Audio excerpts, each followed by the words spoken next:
Students, how are you all? Hopefully enjoying our video classes. Uh, Something different that we have started because of this pandemic of coronavirus. आज हम लोग profitability ratio के चौथे class में हैं और हम लोग आज इसके दो रेशियोज को पढ़ेंगे जो काफ़ी इम्पॉर्टेंट है और हर लेवल के स्टूडेंट्स के लिए काफ़ी इम्पॉर्टेंट है और बहुत कॉमनली यूज़ किया जाता है। एक है ईपीएस, अर्निंग पर शेयर, और दूसरा है प्राइस अर्निंग रेशियो, जिसको हम लोग पीई रेशियो भी कहते हैं। To start with earning per share. Earning per share, यहां पे जब आप शेयर शब्द सुन रहे हैं तो शेयर का मतलब इक्विटी शेयर से है और फाइनेंशियल मैनेजमेंट में यह कहा जाता है कि इक्विटी शेयर होल्डर्स ही बिजनेस के सही ओनर हैं। Even though there are preference share holders, but they are not considered to be the true owner of the business. वो इसलिए क्योंकि प्रेफरेंस शेयर होल्डर्स जो हैं उनको एक फिक्स्ड रेट से डिविडेंड मिलता है, चाहे वो क्यूमुलेटिव हो या फिर नॉन क्यूमुलेटिव हो। उनके पैसे को after a certain period redeem भी किया जाता है, लेकिन इक्विटी शेयर होल्डर के साथ ऐसा नहीं होता। Equity share holders are paid after all the expenses, all the taxes and even the dividend to the preference shareholders are being paid. इसलिए इक्विटी शेयर होल्डर्स को बिजनेस का ट्रू ओनर कहते हैं। जब आप फाइनेंशियल मैनेजमेंट पढ़ेंगे तो उसके ऑब्जेक्टिव में यह स्पष्ट किया गया है कि the objective of financial management is the maximisation of wealth for the share holders. Maximisation of wealth for the share holders. अब शेयर होल्डर्स के वेल्थ को आप कैसे मैक्सिमाइज करेंगे, उसका सबसे बड़ा टूल है ईपीएस। ईपीएस के सहारे आप शेयर होल्डर्स के वेल्थ को जज कर सकते हैं कि कंपनी ने शेयर होल्डर्स के लिए क्या काम किया और उसके लिए उन्होंने कितना अर्निंग करके दिया है। अब जब आप देखें ईपीएस, तो EPS means earning per share, यानी कि कंपनी ने अपने ऑपरेशंस के सहारे प्रति शेयर, प्रति इक्विटी शेयर कितना अर्न करके दिया है। And because it is earning per share, the profit which we consider और which we take into account will be profit after interest, tax and preference dividend. सभी इंटरेस्ट पेमेंट करने के बाद, सभी टैक्स पेमेंट करने के बाद, सभी प्रेफरेंस डिविडेंड देने के बाद का जो प्रॉफिट होगा वही प्रॉफिट डिस्ट्रीब्यूटेबल प्रॉफिट होगा जो कि शेयर होल्डर्स को हम लोग देंगे। तो वहीं से हम लोग निकालेंगे कि अर्निंग पर शेयर क्या होगा। अब अर्निंग पर शेयर निकालने के लिए हम लोगों को profit after interest, tax and preference dividend को डिवाइड करना पड़ेगा किस चीज से? नंबर ऑफ इक्विटी शेयर से। नंबर ऑफ इक्विटी शेयर्स का मतलब कंपनी ने कितने शेयर्स को मार्केट में फ्लोट किया, the number of equity shares which are outstanding in the market. तो अब अगर इसको हम लोग देखें और इसके सहारे जब हम लोग इस फॉर्मूले के सहारे हम लोग एक क्वेश्चन को सॉल्व करेंगे ताकि आपके डाउट को हम लोग और बेहतर कर पाए, क्लियर कर पाए। अगर आप देखिए, हमने कुछ एग्जाम्पल लिया। पहला कि 20,000 इक्विटी शेयर्स है 10 रुपए का, जिसका वैल्यू होगा 2 लाख रुपए। 12% प्रेफरेंस शेयर कैपिटल है 1 लाख रुपए का। 12% प्रेफरेंस शेयर कैपिटल कहने का मतलब क्या हुआ कि ऐसा प्रेफरेंस शेयर्स जिसके ऊपर हमको 12% डिविडेंड पे करना है। द कंपनी हैज टू पे a dividend, preference dividend of 12% per annum. Now what do we have next? We have net profit after tax at rupees 72,000. This net profit is after tax. But according to the formula, what we require? Profit not only after interest and tax but also after preference dividend. Preference dividend के बाद का भी हमको profit चाहिए। तो अब अगर आप ईपीएस निकालें तो ईपीएस इज इक्वल टू ये 72,000 जो कि प्रॉफिट आफ्टर टैक्स है, इसमें हम लोग माइनस करेंगे 12% प्रेफरेंस शेयर कैपिटल को, जो हम लोग डिविडेंड देंगे 1 लाख का 12% आप निकालेंगे, ये 12,000 रुपए होगा।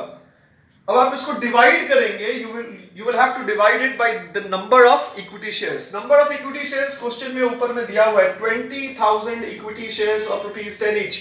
मान लीजिए अगर ये 20,000 नहीं भी दिया रहता, केवल अगर कहता है इक्विटी शेयर्स ऑफ ₹10 ईच, जिसका वैल्यू 2 लाख रुपए है, तो 2 लाख को अगर आप 10 से डिवाइड करेंगे तो भी वो 20,000 आएगा।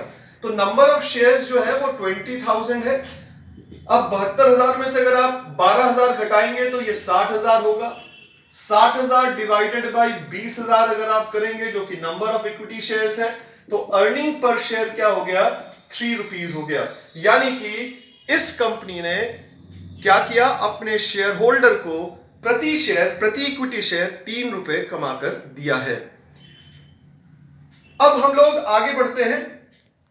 आज का जो दूसरा रेशियो है price earning ratio, PE ratio, इसको हम लोग शॉर्ट में कहते हैं। स्टूडेंट्स, ये जो पीई रेशियो है ये शेयर मार्केट में और ईपीएस शेयर मार्केट में बहुत ज्यादा रेलेवेंट है।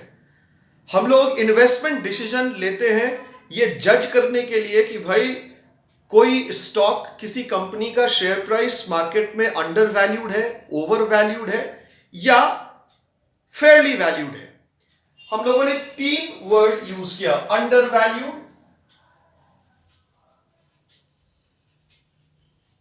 ओवर वैल्यूड और फेयरली वैल्यूड।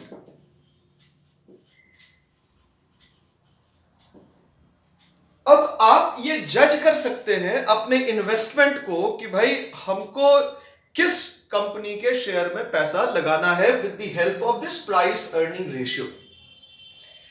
अब आप प्राइस अर्निंग रेशियो कैसे निकालेंगे? Formula, market price of the share. Market price of the share का मतलब क्या हुआ कि किसी कंपनी का शेयर, जो पब्लिक लिमिटेड कंपनी है, जिसका शेयर्स मार्केट में आया है, जो किसी स्टॉक एक्सचेंज में लिस्ट हुआ है, वहां पे वो ट्रेड हो रहा है, तो किसी पर्टिकुलर प्राइस पे उसको खरीदा और बेचा जाएगा। तो market price of the share divide करेंगे उसको अर्निंग पर शेयर से, जो हमने यहां पर अर्निंग पर शेयर निकाला। तो आप इससे ये जज कर सकते हैं कि कोई किसी भी कंपनी का शेयर अपने ईपीएस के कितने टाइम्स मार्केट पे ट्रेड कर रहा है। आइए इसको एक एग्जांपल से समझे। यहां पर जो हम लोगों ने निकाला था ईपीएस, मान लीजिए ₹3 पर शेयर है। अब अगर हम लोग ये सपोज करें कि मार्केट प्राइस इज ₹39,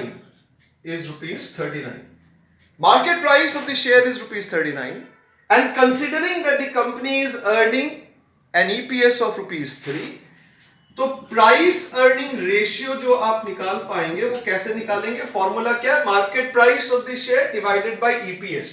तो what do you have? 39 is market price and EPS is ₹3, तो यू गेट 13 टाइम्स। इसको हम लोग टाइम्स में एक्सप्रेस करते हैं। Price earning ratio is expressed in terms of times. तो अब आप देखिए कि इसका मतलब क्या हुआ। इसका मतलब बहुत क्लियर है। मतलब ये कि किसी कंपनी का ईपीएस जो ₹3 का था, उसका मार्केट प्राइस ₹39 था। मतलब ये कि वो अपने अर्निंग पर शेयर के 13 टाइम्स मार्केट में ट्रेड कर रही है। अब मैंने जो ये कहा कि आप इससे डिसाइड कर सकते हैं कि आपका जो शेयर है जिसको आप इन्वेस्ट करना चाह रहे हैं, जिसमें आप पोजीशन लिक्विडेट करना चाह रहे हैं, आप उसको जज कैसे करें? अंडर वैल्यूड है, ओवर वैल्यूड है या फेयरली वैल्यूड है? अब सपोज करें कि इंडस्ट्री पीई, इंडस्ट्री की मैं बात करूं, इंडस्ट्री पीई, यानी कि अगर कोई कंपनी, मान लीजिए एफएमसीजी है। एफएमसीजी जानते होंगे आप लोग, फास्ट मूविंग कंज्यूमर गुड्स। अगर इस एफएमसीजी सेक्टर की कोई कंपनी है, उसका इंडस्ट्री पीई मान लीजिए 20 टाइम्स है। How many times? 20 टाइम्स। मैं ये जिस कंपनी की बात कर रहा हूं जिसका हमने पीई निकाला 13 टाइम्स, वो जिस इंडस्ट्री को बिलोंग करती है उस इंडस्ट्री का पीई कितना है? 20 टाइम्स है। और आप जिस कंपनी में इन्वेस्टमेंट करने का सोच रहे हैं उसका आपने पीई कितना निकाला? 13 टाइम्स। यानी कि इस कंपनी के मुकाबले बाकी सारी कंपनियां जो हैं वो ज्यादा वैल्यू पे ट्रेड कर रही हैं। इसलिए अभी भी आपके पास स्कोप है कि यहां से 7 टाइम्स आपका शेयर प्राइस बढ़ सकता है कंसीडरिंग इंडस्ट्री पीई।